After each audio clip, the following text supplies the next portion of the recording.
যে এই উম্মত জাহান্নামে যাবে কি করে জাহান্নামে যাবে এটা আমার বুঝে আসে না। আমি তো কোথাও টোকায়া পাই না এই উম্মতে জাহান্নামে যাওয়ার সুযোগ, কোন রাস্তা দেখি না যে এই উম্মত জাহান্নামে কি করে যাবে। কিন্তু তারপরও যাবে, এটাও সত্য। তারপরও তাহলে বোঝা গেল ওর মতো হতভাগা কেউ নাই, এই উম্মতে জাহান্নামে যাওয়ার কোনো সুযোগ নেই। আমি আপনাকে দেখাইতেছি, আসসালাতু ইলা সালাতি কাফারা, যে 5 ওয়াক্ত নামাজ পড়ে সে বুকে হাত দিয়া বলতে পারে 24 ঘন্টার গুনাহ মাফ। কেন? হাদিস তো সত্য না মিথ্যা? এখন হুজুররা কইব সগীরা গুনাহ মাফ হয়ে যায়, তাহলে আপনি সগীরা গুনার দলে, আরেক দল হুজুররা আছে যারা বলে কবিরা গুনাহ মাফ হবে। আমি কবিরা গুনাহ আলাদের পক্ষে, নামাজে কবিরা গুনাহ মাফ হয়। কি নামাজে মাফ হয়? হয় না? যদি না হইতেন, আরে ইস্তিগফার লাগবে না মেয়ে, যদি না হইতেন তাহলে আল্লাহর রাসূল কেন ওসমান রাদিয়াল্লাহু তাআলা আনহুকে শীতের মৌসুমে বসন্তের সময় বাহিরে নিয়া গাছের ডাল নাড়া দিয়া সমস্ত পাতাগুলা ঝরায়া তারপরে কেন বললো আমার উম্মত যখন ফরজ নামাজ পড়ে গুনাহগুলা এইভাবে ঝরা যায়? ওইখানে কি বলছে নাকি বড় পাতা ছোট পাতা?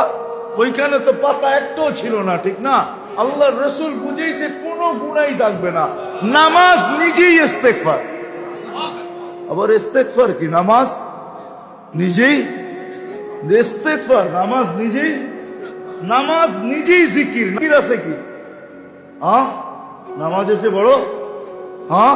আকিমিস সালাতা লিযিকরি, নামাজের চেয়ে বড় জিকির আবার কি?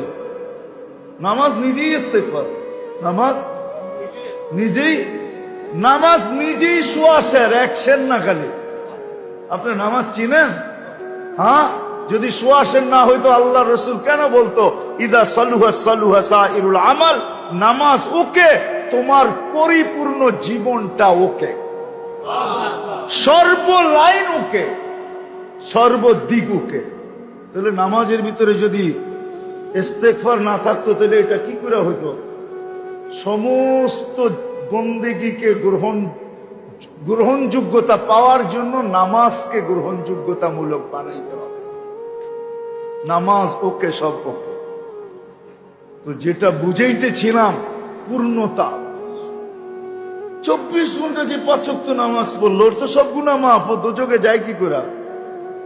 আর তারপরেও যদি কিছু বেঁচে গেল তো বলতেছে আল জুমাতু ইলাল জুমাতি কাফারা, এক জুমার থেকে আরেক জুমায় পা দিবে পুরা সপ্তাহটা মাফ, সপ্তাহটা। তারপরেও যদি কিছু বেঁচা যায় তাহলে ওই ব্যক্তি দোজখে যায় কি করে? আমাকে বুঝান। তারপরেও যদি কিছু বেঁচে গেল তাহলে একটু আগে তো বললাম ওই যে রান আউটের থেকে বাঁচাইয়া দিয়েন, ঠিক না?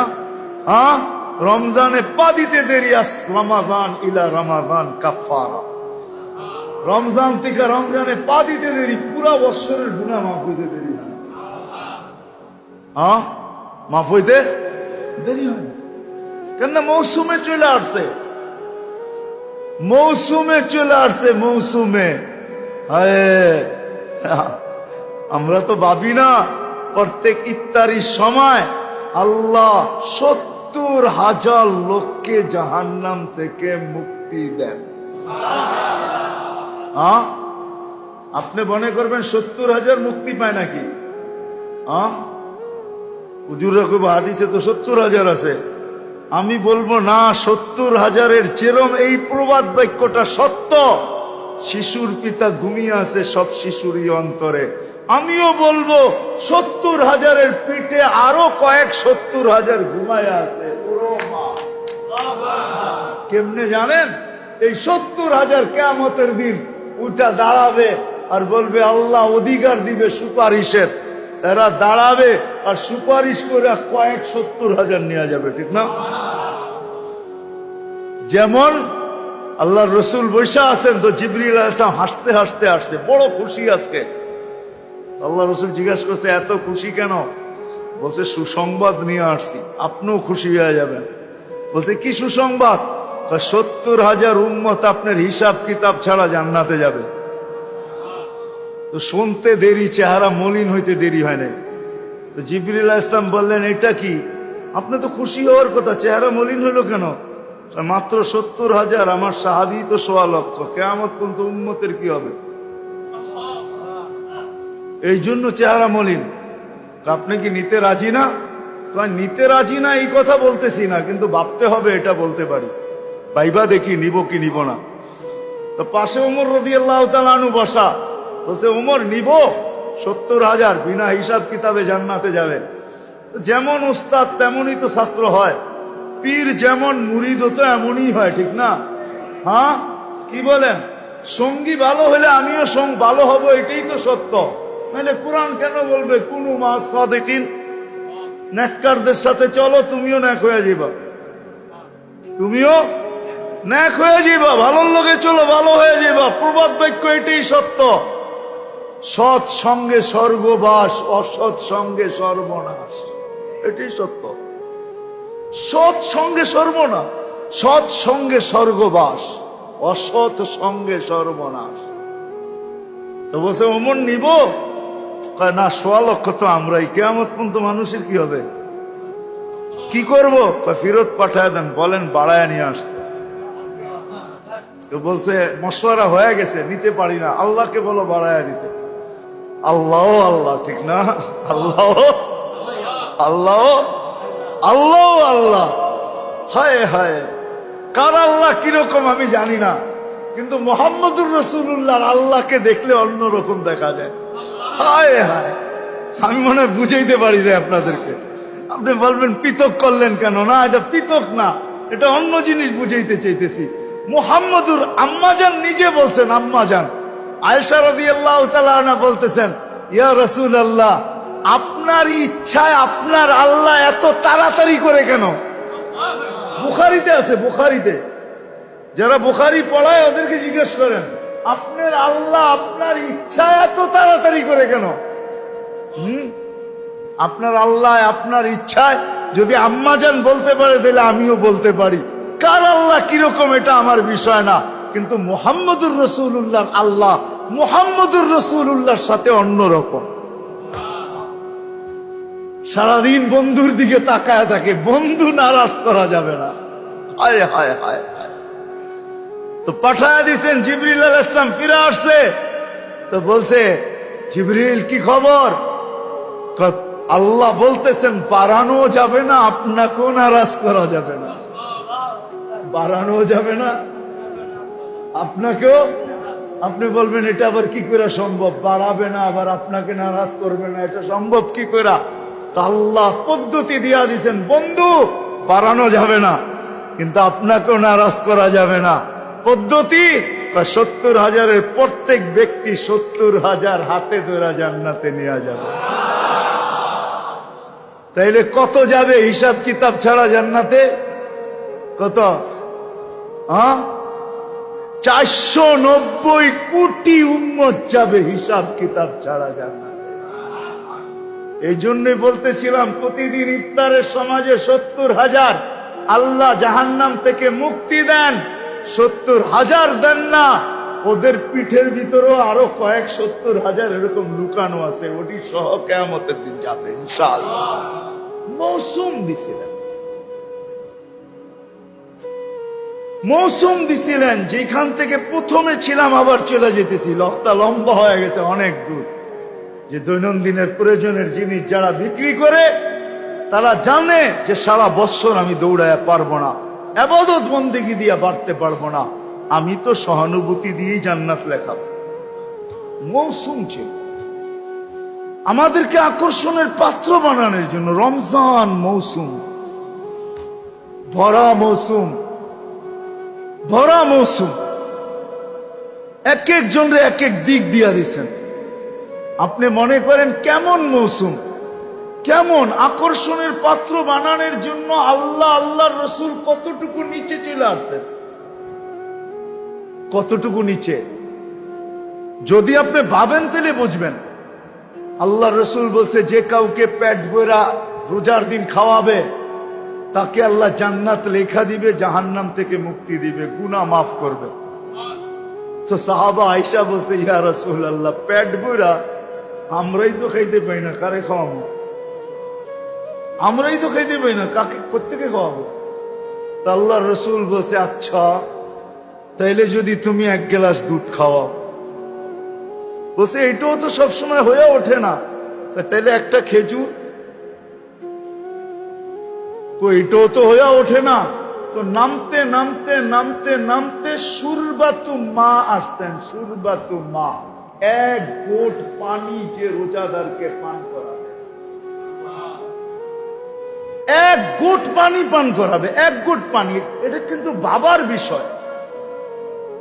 আমার বলা দ্বারা শোনা দ্বারা যতটুকু আপনার ভিতরে রেখাপাত না করবে, আপনি অ্যানালাইসিস করলে ভাবলে আর চেয়ে বেশি বুঝবেন। 1 গোট পানি, 1 গোট পানি।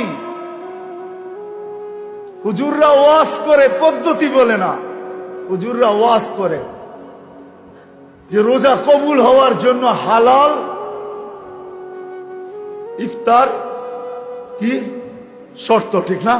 হ্যাঁ, হায় হায়, এই উম্মতকে কত সহজ পদ্ধতি দিছিল আল্লাহ, কত সহজ পদ্ধতি। প্রত্যেক বাড়িওয়ালা যদি সামনের বাড়িওয়ালাদেরকে বলতো, পুরা রোজার ভিতরে সব খাওয়ান আমরা তোমাদেরকে পাঠাবো, তোমরা পাক করো না, তোমরা পাক করো না, আমরা পাঠাবো। কেন? সহানুভূতি দেখাবো, জান্নাত নিব। সহানুভূতি দেখাবো আর জান্নাত নিব, জান্নাত নিব। আর সে যদি বলতো যে আমিও তোমারটা পাক করে পাঠাবো, তুমিও তোমার জন্য পাকায়ও না, আমার জন্য পাকাও, পাকাও তোমার জন্য পাকায়ও না, তাহলে দুজনের খানা হালালও হইতো, আবার দুজনের জান্নাতও লেখা হইতো, দুজনের খানা হালাল হয়ে যেত। হাদিয়া হালাল, হাদিয়া হাদিয়া হাদিয়া। আল্লাহর রসুলের জন্য সদকা হারাম, সদকা হারাম না? হ্যাঁ, কিন্তু আল্লাহর রসুল যখন ঘরে ঢুকছেন, ফুফুর ঘরে না কার ঘরে ঢুকছেন, যখন গোশত দেখছেন উপরে, ঠিক না? বলছে এই গোশত এত সুন্দর গ্রান পাকাইছো তো খুব মজা করে মনে হয়। গ্রানই কইতেছে, ইয়া রাসূলুল্লাহ সাদাকা, লাকি সাদাকাতুন ওয়ালানা হাদিয়াতুন, তোর লাইগা সাদকা, আমার জন্য হাদিয়া। খাওয়া না, তুই খাওয়াইলে হাদিয়া হয়ে যাবে, তাইলে প্রত্যেকের রিজিক হালাল হইত। আমার সমাজকে যদি বুঝাইতে পারতাম, তাইলে এই প্রশ্ন আমার সমাজের থেকে উঠা যেত। আমরা ফতুয়া তো দেই, মাসলা তো বলি, পদ্ধতি বলি না। আমার সমাজের প্রত্যেক ফ্যামিলি যদি আরেক ফ্যামিলিকে বলতো, বোন তোর পুরা রমজানের 30 দিনের ইফতার 2 টাইম 3 টাইমের খাওয়া আমার ঘর থেকে আসবে, সে যদি বলবে আমার ঘর থেকে তোরটা আসবে, আমার ঘর থেকে তোরটা, আমি জান্নাত নিতে চাই, তোকে হাদিয়া দিতে চাই, তাইলে এই হাদিয়ার লেনদেন যদি হইতো আর জান্নাতের আশায় হইতো, তো দুজনেরটা হালাল হইতো। কি কি কি? হাদিয়া হালাল, হাদিয়া হাদিয়া হালাল। আপনি বলতেন ও তো ওইরকম কামাইছে, কামাক না, ওটা কি আপনার দায় দায়িত্ব দিছে নাকি আল্লাহ? লাস্তা আলাইহিম বিমুসাইতির, ও কোত্থেকে কামাইছে ওর ব্যাপার। আপনাকে তো হাদিয়া দিছে, আপনাকে তো কি দিছে? আপনাকে তো হাদিয়া দিছে। ওয়ালা তাজাসসু ওয়ালা ইয়াগতাব বাযুকুম বাযা, ইসলামে তাজাসসুস নিষেধ। আমরা একটু বেশি পরহেজগারি দেখাইতে যে তাজাসসুসে লেগা যাই, আমি জানিও না যে এই তাজাসসুস আমাকে কোথায় নিয়ে যাইতেছে। আপনি ভাবছেন আপনি বড় মুত্তাকি হইতেছেন, না, মুত্তাকি হইতেছেন না। হইতে পারে এই মুত্তাকির শয়তানের চাদর আপনাকে অনেক দূরে নিয়ে যেতে পারে।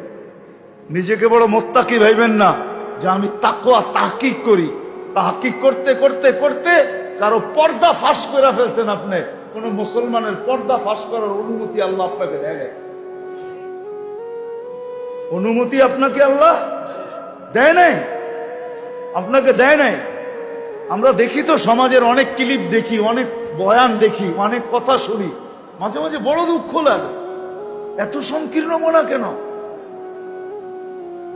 হ্যাঁ, আমি ওদিনই বলতেছিলাম, মনে হয় উমরার থেকে আসার পরের দিনই এক বয়ানে বলতেছিলাম যে খোদার ওয়াস্তে আমাদের তো আজকে দুরবস্থা এরকম যে আমরা টুপির কালার পর্যন্ত দেখি।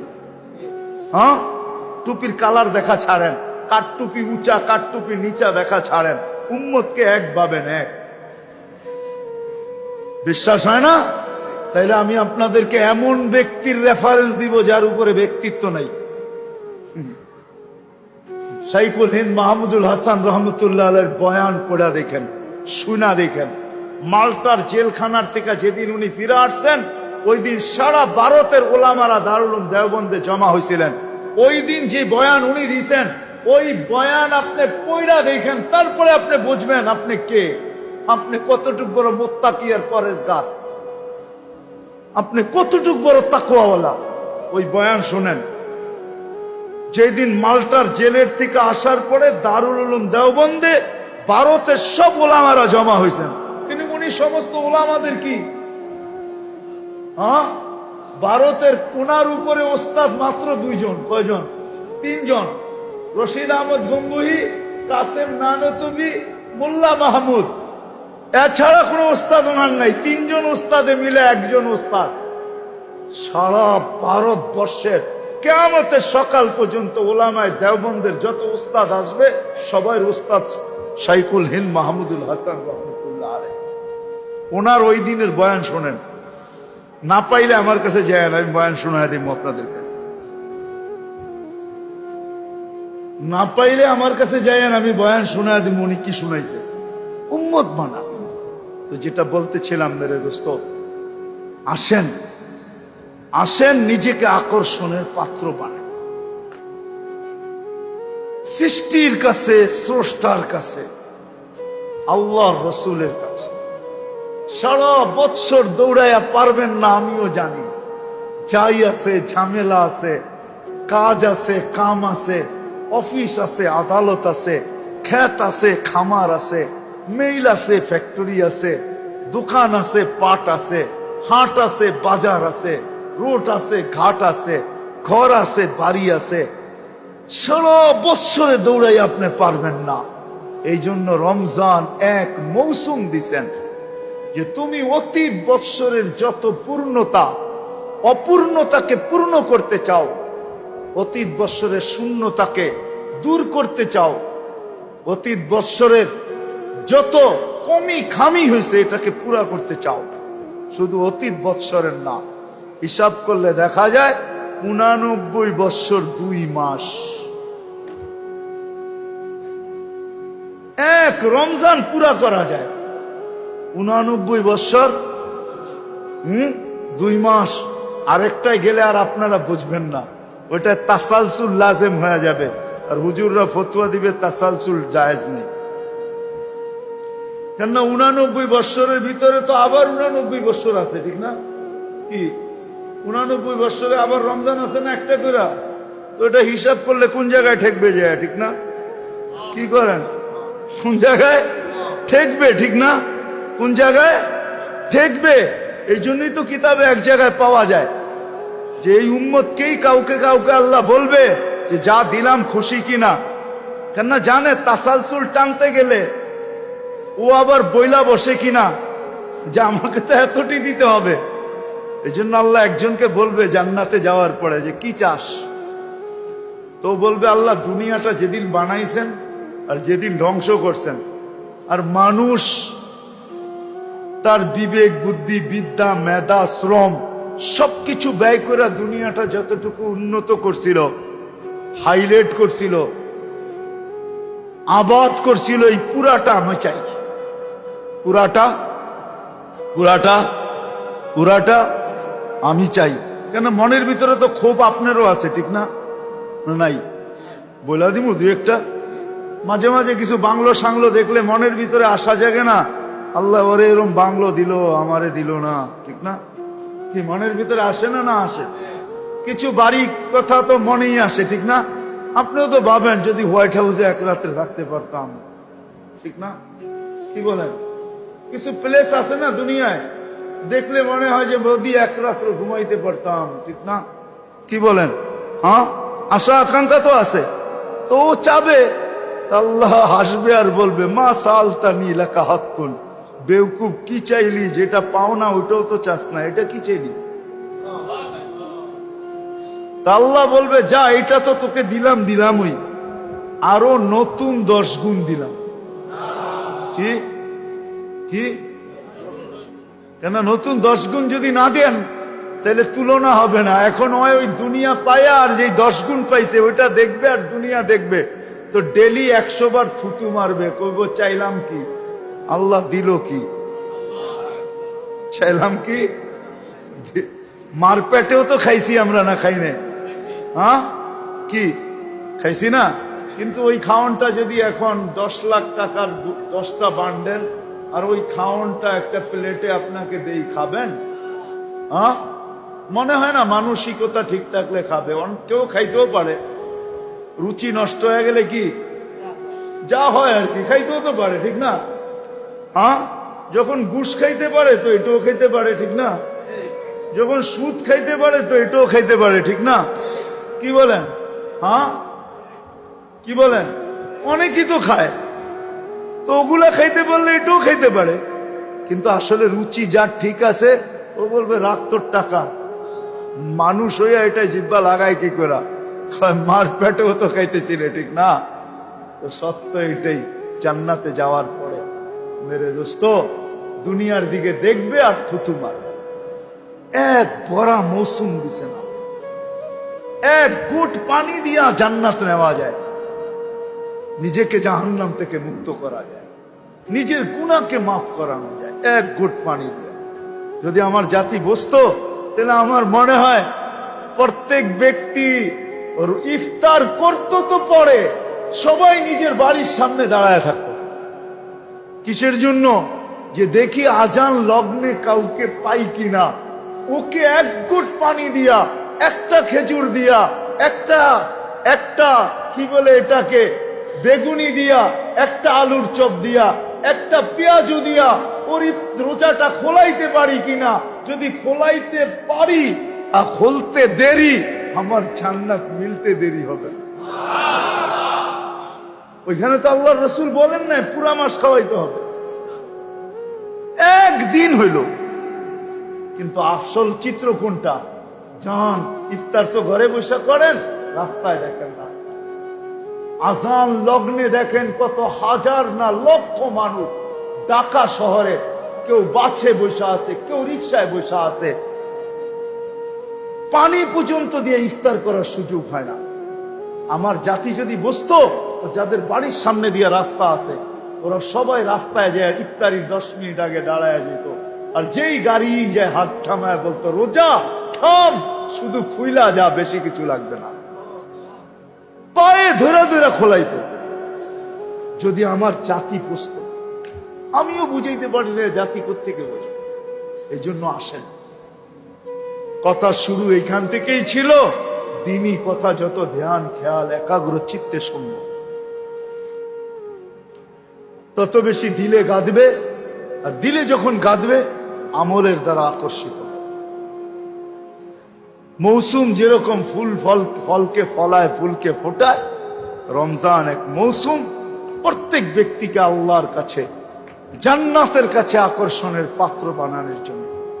কেননা জান্নাতের প্রথম রমজানের দিন জান্নাতে সুমধুর বাতাস যখন চলে, তো জান্নাতের প্রত্যেকটা বস্তু জিজ্ঞাসা করে, আল্লাহ এটা কিসের বাতাস? বলছে উম্মতে মুহাম্মদীর মৌসুম চালু হয়ে গেছে, রমজান। তো প্রত্যেকটা নেয়ামত বলে এরা কখন আসবে? হুরেরা বলে আমাদেরকে বিয়ে করায় দেন না, উম্মতে মুহাম্মদীর সাথে আমরাও মজা করব, এরাও মজা করবে। তখন আল্লাহ বিয়ে করায় দেয় হুরুল আইনের সাথে। ওটা খোলার সময় নেই, এক বৈঠকে তো আর আধা ঘন্টা 1 ঘন্টার বয়ান দিয়ে তো আপনাকে পুরা রমজানের কাহিনী শোনানো যাবে না। এটার জন্য 2 মাস আগের থেকে শুরু করতে হবে, রমজানের দিন এসে শেষ করতে হবে, তাইলে বোঝা যাবে রমজানে রাখছে কি রাখছে, কি রাখছে। এই জন্যই তো আল্লাহ রসুল রমজানে 2 কাজ করতেন। আম্মাজানের থেকে এক রেওয়ায়েত, দুনো রেওয়ায়েত আম্মাজান থেকে, আয়েশা রাদিয়াল্লাহু তাআলা আনহা বলেন আল্লাহর রসুল রমজান আসলে কোমরে গামছা বাঁধা ফেলতেন। আমাদের কাউকে চিনতেন না, আমাদেরকে চিনতেন না। আল্লাহর রসুল কখনো বিছনায় আসতেন না, রমজানে বিছনায় আসতেন না। এটা ছিল ব্যক্তিগত আমলের তরতিব। আর দ্বিতীয় ছিল আল্লাহ রসুল সাল্লাল্লাহু আলাইহি ওয়াসাল্লাম, আল্লাহ রসুল সাল্লাল্লাহু আলাইহি ওয়াসাল্লাম রমজানে তুফানের কি গতি, এর চেয়ে বেশি গতিতে দান খয়রাত করতে থাকতেন। আসেন, আমরাও রমজান পায়া গেছি, আল্লাহ আমাদেরকে তৌফিক দান করেন। বাকি যে সময়টা আছে কমসে কম এটাকে কাজে লাগাই, আল্লাহ আমাদেরকে আমল করার তৌফিক দান করেন। ওমা আলাইনা ইল্লাল বালাগ।